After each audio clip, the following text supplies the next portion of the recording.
Can you make a web app on a mobile? To find that out, I challenge myself to build a web app in just 5 days. In this challenge, I am only allowed to use my smartphone from coding to deploying it on the web. Either this is going to work or go horribly wrong. Before I could even start coding, my first problem was the idea. So after searching for a while, I came up with a productivity app for students. Chill out, guys. I couldn't come up with something unique. You have to deal with it now.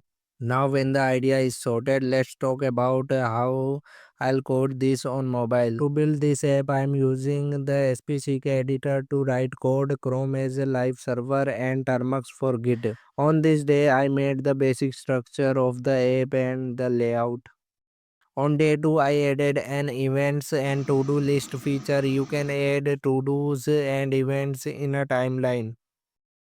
On day 3, I added syllabus page where students can add their syllabus and chapters. They can also check the topics and increase the revision count.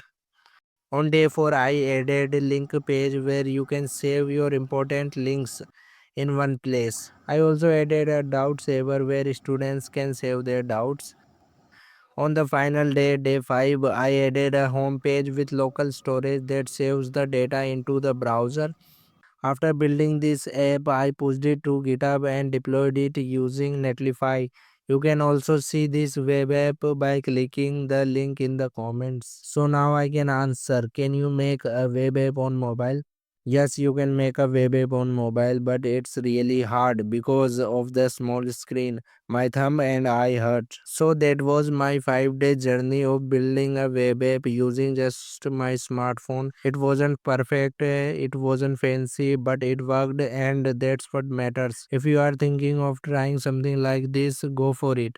You'll learn a lot and maybe break a few things too. Anyway, that's it for now. If you liked this, drop a like, leave a comment, or just pretend you did. I won't mind. See you in the next one. Peace out.